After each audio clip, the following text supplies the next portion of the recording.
दोस्तों, जब बाप एक लेजेंड हो तो बेटा क्या करे, लेकिन अगर बेटा उस लेगेसी को एक बहुत बड़े एम्पायर में बदल दे तो उसका नाम हो जाता है सुल्तान ओरहान गाजी। दोस्तों, आज हम बात करने वाले हैं एक ऐसे सुल्तान के बारे में जिनका नाम इतिहास में सोने के अक्षरों से लिखा गया। एक ऐसे सुल्तान जिन्होंने एनीतोलिया और यूरोप को तलवार से नहीं बल्कि अपने दिमाग से जीता।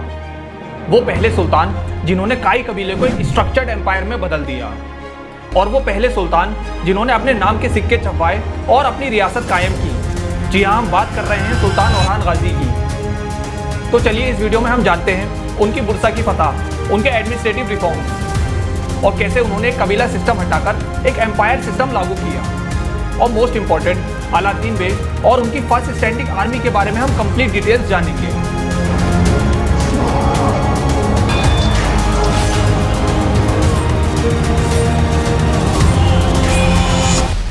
ओरहान गाजी उस्मान गाजी के बड़े बेटे थे, वही उस्मान गाजी जिनके नाम पर सल्तनत उस्मानिया का नाम पड़ा। ओरहान गाजी ने एक छोटे से काई कबीले को, यानी एक छोटी सी रियासत को, एक बहुत बड़े एम्पायर में बदल दिया। ओरहान गाजी सिर्फ एक जंगजू नहीं थे, वो एक विजनरी लीडर थे। उनके दौर में सल्तनत उस्मानिया में सबसे बड़े बदलाव आए। From tribal warriors to proper military, from informal gatherings to official court rooms. एक एम्पायर को बनाने के लिए सबसे ज़रूरी चीज़ है एक ऐसा शहर जिसको सल्तनत उस्मानिया का दारुल हुकूमत बनाया जा सके। और मोस्ट इंपॉर्टेंट, ये शहर इतना पावरफुल हो कि जिसके बाद पूरा मुस्लिम वर्ल्ड सल्तनत उस्मानिया की लीडरशिप कबूल करने पर मजबूर हो जाए। ये अहम शहर था बुरसा का। इस शहर का हर पत्थर तारीख के कई राज छुपाए बैठा था। अब इस शहर का सामना एक ऐसे सुल्तान से होने जा रहा था जो इस शहर की तकदीर बदलने वाले थे। दोस्तों, जब हम ऑटोमन एम्पायर की शुरुआत की बात करते हैं तो एक नाम हमेशा उभर कर आता है, ओरहान गाजी। ओरहान गाजी ने सिर्फ एक शहर नहीं जीता, उन्होंने जीती एक सोच, एक स्ट्रेटेजी, एक कल्चर और एक ऐसी जीत जिसमें खून से ज़्यादा दिमाग का इस्तेमाल हुआ। बुरसा का ये शहर बिजेंटाइन एम्पायर के कंट्रोल में था और ये शहर एनीतोलिया के वेस्टर्न रीजन में था। इसके अलावा ये शहर सिल्क, ट्रेड और रिलीजन का सेंटर था। बुरसा के इस शहर को एनीतोलिया का दिल और एनीतोलिया की चाबी कहा जाता था। जिसने भी इस शहर को फतह किया उसने एनीतोलिया की चाबी हासिल कर ली। ओरहान गाजी के वालिद उस्मान गाजी ने बिजेंटाइन एम्पायर के काफ़ी सारे इलाकों पर हमले किए और बिजेंटाइन एम्पायर के काफ़ी सारे इलाकों को फतह कर लिया। जब उस्मान गाजी की नज़र बुरसा के इस शहर पर पड़ी तब उन्होंने डिसाइड किया कि बुरसा का ये अहम शहर एक दिन उस्मानियों की मिल्कियत होगा। अब उस्मान गाजी ने बुरसा को फतह करने के लिए प्लानिंग करना शुरू की और इस शहर के चारों तरफ अपने जंगजुओं को लगा दिया। अब ना तो कोई इस शहर के अंदर आ सकता था और ना ही कोई इस शहर के बाहर जा सकता था। इसके अलावा उस्मान गाजी ने इस शहर के चारों तरफ 4 किले बनवाए ताकि इस शहर की घेराबंदी और भी ज़्यादा मजबूत हो जाए। 1324 के आसपास ओरहान गाजी ने सल्तनत उस्मानिया की कमांड संभाली और उस्मान गाजी ने ओरहान गाजी को सल्तनत उस्मानिया का सुप्रीम कमांडर बना दिया। उस्मान गाजी की इतनी कोशिशों के बाद भी बुरसा का ये अहम शहर फतह ना हो सका, क्योंकि बुरसा सिर्फ एक किला नहीं था, ये था एक मजबूत फोर्ट्रेस जिसमें थी ऊंची ऊंची दीवारें और इन दीवारों की हिफाजत कर रहे थे ताकतवर बिजेंतीनी फौजी। इसके अलावा इस शहर के अंदर सालों तक दुश्मनों से लड़ने के लिए खाने पीने का सामान और हथियार मौजूद थे। कोई आम सुल्तान होता तो बुरसा के इस शहर पर डायरेक्टली हमला कर देता, जैसे कई बार उस्मान गाजी ने किया। लेकिन ओरहान गाजी थे एक स्ट्रेटेजिस्ट और एक जीनियस। उन्होंने कहा, बुरसा के इस शहर को खून से नहीं बल्कि समय और स्ट्रेटेजी से जीतेंगे। ओरहान गाजी ने इस शहर पर डायरेक्ट हमला नहीं किया, बल्कि बुरसा को फतह करने के लिए उन्होंने स्टेप बाय स्टेप प्लानिंग की। उन्होंने सबसे पहले इस शहर के बाहर घेराबंदी और भी ज़्यादा मजबूत की। इसके अलावा उन्होंने इस शहर के बाहर 2 और किले तामीर कराए। अब इस शहर के बाहर टोटल 6 किले हो गए। 2 ओरहान गाजी ने तामीर कराए और 4 उस्मान गाजी ने। अब उस्मानी फौज ने बुरसा के इस शहर को हर तरफ से घेर लिया। एक तरफ से ओरहान गाजी खुद उस्मानी फौज को लीड कर रहे थे, वहीं ओरहान गाजी ने इस शहर के दूसरे इलाकों में अपने कमांडर्स को लगा दिया। इसके बाद ओरहान गाजी ने बिजेंतीनी सप्लाई लाइंस को कंप्लीटली कट कर दिया। अब इस शहर के अंदर खाने पीने का सामान तो क्या, एक परिंदा भी नहीं जा सकता था।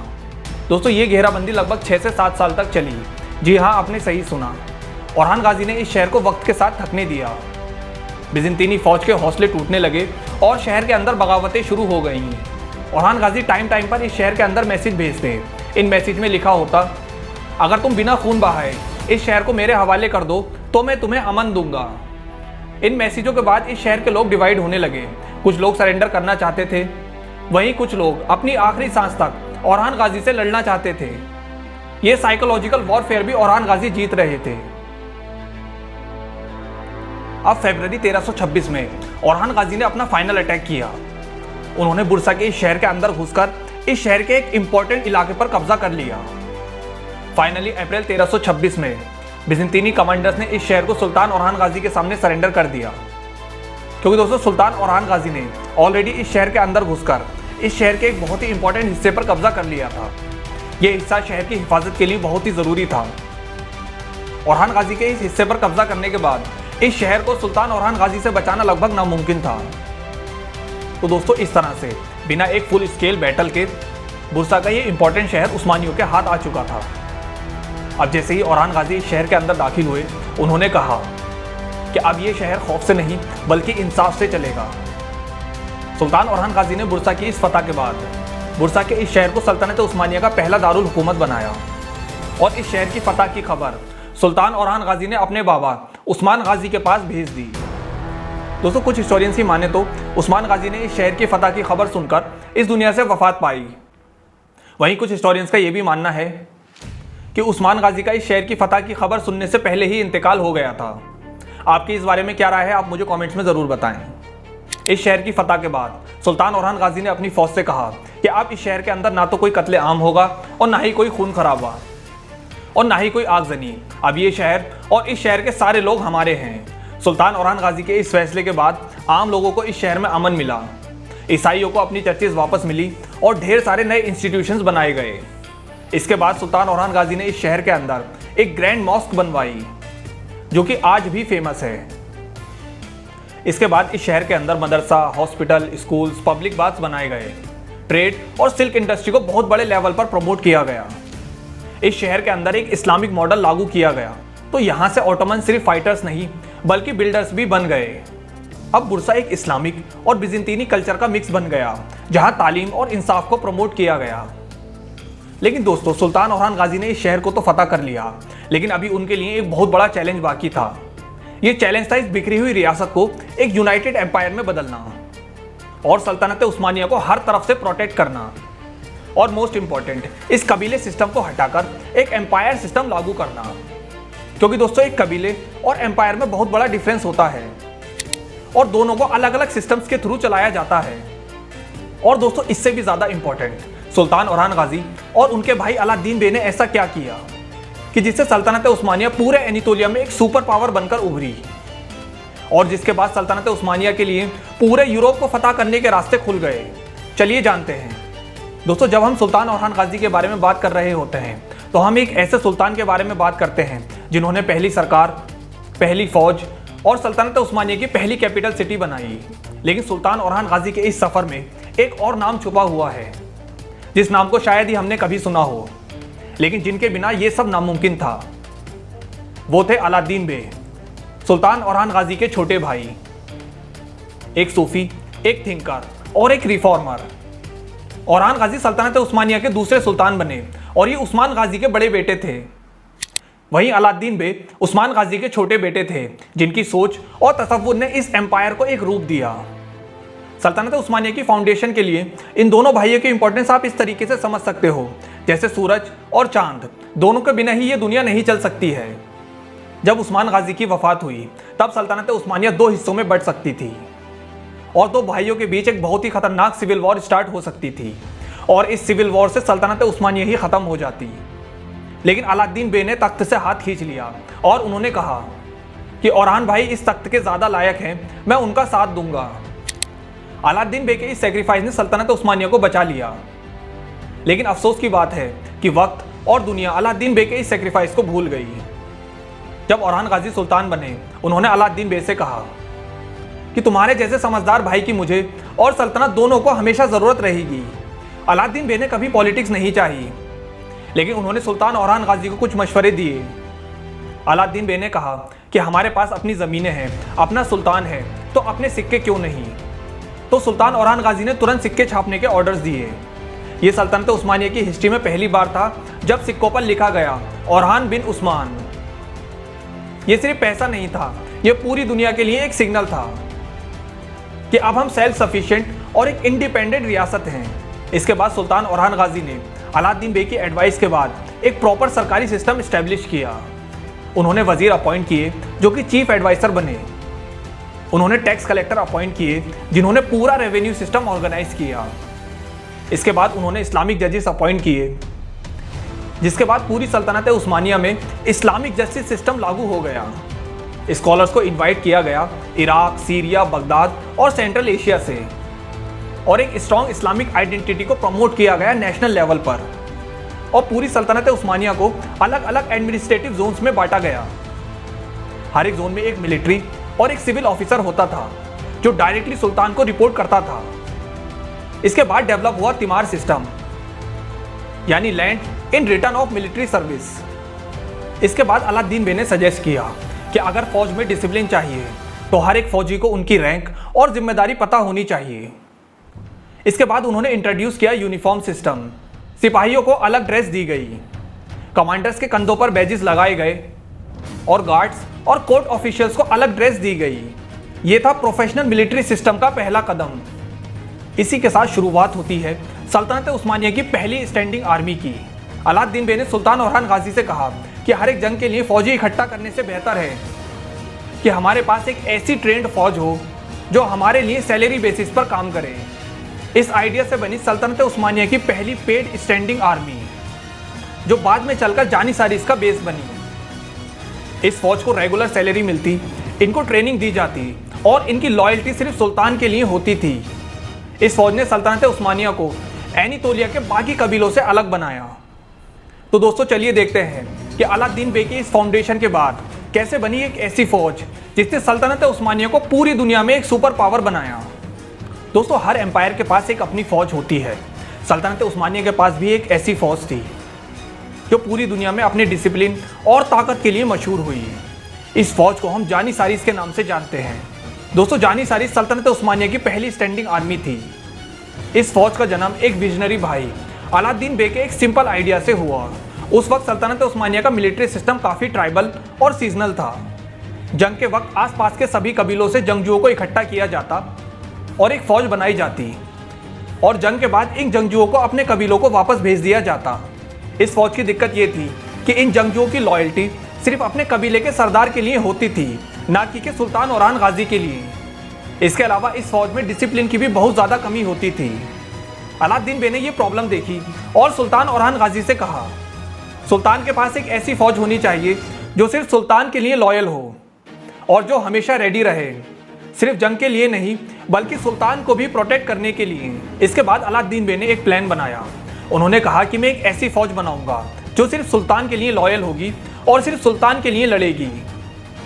इस फौज की पूरी जिंदगी मिलिट्री ट्रेनिंग और सल्तनत उस्मानिया की सर्विस के लिए डेडिकेटेड होगी। इस फौज को रेगुलर सैलरी मिलेगी ताकि इनकी लॉयल्टी किसी कबीले के लिए नहीं बल्कि सिर्फ सुल्तान के लिए हो। इस फौज के लिए यूनिफॉर्म का आइडिया भी अलाउद्दीन बे ने दिया ताकि हर एक फौजी एक यूनिट का हिस्सा लगे, और जब ये फौज मार्च करे तो दुश्मन के दिल इस फौज को देखकर दहल जाएं। ओरहान गाजी को ये आइडिया पसंद आया। उन्होंने इस आइडिया को तुरंत इम्प्लीमेंट किया और इस तरह से सल्तनत उस्मानिया की पहली स्टैंडिंग आर्मी बन गई। ये आर्मी काफ़ी डिसिप्लिन थी और हर वक्त ट्रेनिंग में रहती थी। इस फौज का काम सिर्फ जंग लड़ना नहीं था, ये सुल्तान के महल की भी हिफाजत करती थी, और इसी के साथ ये फौज रॉयल गार्ड्स का भी काम करती थी। लेकिन अब एक सवाल ये है कि इस फौज के लिए सिपाही आए कहाँ से। शुरुआत में तो ओरहान और अलाउद्दीन बे ने इस फौज को मुसलमान नौजवानों से बनाया, लेकिन इनके साथ भी वही प्रॉब्लम थी। इन मुसलमानों की लॉयल्टी सिर्फ अपने कबीले के लिए होती थी, ना कि सुल्तान के लिए। लेकिन टाइम के साथ एक नया सिस्टम आया, देव शिरीम सिस्टम, जो बाद में चलकर जानिसारिस का हॉलमार्क बना। इस सिस्टम में सल्तनत उस्मानिया के अलग अलग क्रिश्चियन इलाकों से छोटे छोटे बच्चों को लाया जाता, उन्हें इस्लाम में कन्वर्ट करके मिलिट्री ट्रेनिंग दी जाती, और इन बच्चों को अपने घरों से अलग कर दिया जाता ताकि इनकी लॉयल्टी सिर्फ सुल्तान के लिए रहे। यह सिस्टम सुल्तान ओरहान गाजी के दौर के बाद फुल्ली डेवलप हुआ, लेकिन इस सिस्टम की नींव ओरहान और अलाउद्दीन बे के दौर में ही रखी गई। अब कुछ लोगों के मन में एक सवाल यह आएगा कि हम कैसे इन छोटे छोटे बच्चों को उनके माँ बापों से जुदा कर सकते हैं, ये तो एक जुल्म हुआ। दोस्तों इसका जवाब सिंपल है। अगर इन लोगों को ऐसा लगता कि इनके साथ जुल्म हो रहा है तो ये किसी भी सूरत में अपने बच्चों को खुद इस फौज में भर्ती नहीं कराते। दरअसल दोस्तों, जब इन क्रिश्चियन लोगों ने जानिसारिस की इस फौज की पावर और वैल्यू को देखा तो ये लोग खुद अपने बच्चों को इस फौज में भर्ती कराने लगे और कुछ लोग तो ऑटोमन एम्पायर के बड़े अधिकारियों को रिश्वत भी देने लगे ताकि ये लोग उनके बच्चों को इस फौज में शामिल कर लें। जानिसारिस की ट्रेनिंग भी एक आम फौज से बहुत ज़्यादा अलग होती थी। इनको तीर अंदाजी, तलवार चलाना और किलों को जीतना सिखाया जाता था। इसी के साथ इनकी फिजिकल फिटनेस पर भी काफ़ी ध्यान दिया जाता। इनको लॉन्ग मार्चेस, स्विमिंग और हॉर्स राइडिंग कराई जाती। इनके मेंटल डिसिप्लिन पर भी काफ़ी ध्यान दिया जाता। इनको सारे इस्लामिक प्रिंसिपल सिखाए जाते। इसी के साथ इनको शादी करने की भी इजाज़त नहीं थी जब तक ये इस फौज का हिस्सा थे। ये सिर्फ एक फौज नहीं थी, ये एक परफेक्ट वॉर मशीन थी। इस नई स्टैंडिंग आर्मी का पहला बड़ा टेस्ट बुरसा के बाद आया जब सुल्तान औरहान गाजी ने निकिया और निकोमोडिया पर हमला किया। बैटल ऑफ निकिया, निकोमोडिया और प्लेकेनन की कंप्लीट डिटेल हम नेक्स्ट वीडियो में देखेंगे। इस नई डिसिप्लिन फौज ने ऑटोमन एक्सपेंशन को और भी ज़्यादा फास्ट ट्रैक कर दिया। बिजंतीनी किले जो सालों तक उस्मानी फौज से लड़ते थे, अब सिर्फ कुछ ही महीनों में ढेर होने लगे। जानिसारिस के बनने के बाद सल्तनत उस्मानिया के पास अनस्टॉपेबल मिलिट्री पावर आ गई। ये फौज सिर्फ सुल्तान के लिए लॉयल थी, तो इससे सल्तनत उस्मानिया में बगावतें भी कम हो गई। जानिसारिस की इस फौज को देखकर एक हिस्टोरियन ने लिखा कि जानिसारिस सिर्फ एक फौज नहीं है, ये ऑटोमन एम्पायर की रीढ़ की हड्डी है। दोस्तों, इसी जानिसारिस की फाउंडेशन ने काई कबीले को एनीतोलिया के बाकी कबीलों से अलग बनाया, जिसके बाद सल्तनत उस्मानिया पूरी दुनिया में एक सुपर पावर बन गई और वहीं ये दूसरे कबीले खत्म हो गए। दोस्तों, अलाउद्दीन बे का नाम शायद सुल्तान औरहान गाजी जितना मशहूर नहीं है, लेकिन अगर अलाउद्दीन बे ना होते तो शायद सल्तनत उस्मानिया सालों तक एक ट्राइबल स्टेट ही बनी रहती। अगर अलाउद्दीन बे ना होते तो शायद सल्तनत उस्मानिया के पास कोई स्टैंडिंग आर्मी ही नहीं होती, और बिना एक स्टैंडिंग आर्मी के सल्तनत उस्मानिया का एक सुपर पावर बनना लगभग नामुमकिन था। दोस्तों, अलाउद्दीन बे ने यह साबित कर दिया कि एक अच्छी सलाह देने वाले का रोल एक तलवार के बराबर होता है। एक बार अलाउद्दीन बे शाही महल के कोर्टयार्ड में खड़े थे। जब उन्होंने इस नई स्टैंडिंग आर्मी को मार्च करते देखा तो उन्होंने अपने भाई सुल्तान औरहान गाजी से कहा, भाई, ये फौज तुम्हारी तलवार को अमर करेगी। जितनी लंबी तुम्हारी जिंदगी उतनी लंबी सल्तनत उस्मानिया की जिंदगी। सुल्तान औरहान गाजी मुस्कुराए और उन्होंने कहा कि तुम्हारे आइडियाज़ ने मुझे एक ऐसी तलवार दी है जो कभी जंग नहीं खाएगी। दोस्तों, अलाउद्दीन बे की ये नई फौज यूरोप की सभी फौजों से बहुत ज़्यादा ताकतवर थी। इस फौज की लॉयल्टी ने सुल्तान औरहान गाजी को एक सेंट्रल अथॉरिटी दी। इस फौज के डिसिप्लिन को देखकर दुश्मनों के दिल हिल जाया करते थे। ये फौज आगे चलकर जानिसारिस के नाम से मशहूर हुई, जो सदियों तक सल्तनत उस्मानिया और मुसलमानों की शान बनी रही। तो दोस्तों, आज हमने देखा कि एक सुल्तान और एक भाई की जोड़ी ने एक ऐसी मिलिट्री फोर्स बनाई जिसने सल्तनत उस्मानिया को पूरी दुनिया में एक सुपर पावर बना दिया। अगर आपको ऐसा लगता है कि अलाउद्दीन बे का नाम सुल्तान औरहान गाजी के साथ लिया जाना चाहिए तो आप इस वीडियो को लाइक करो और कमेंट्स में लिखो, salute to Alauddin Bey, the mind behind the Janissaries. मिलते हैं आपसे नेक्स्ट वीडियो में, तब तक के लिए गुड बाय।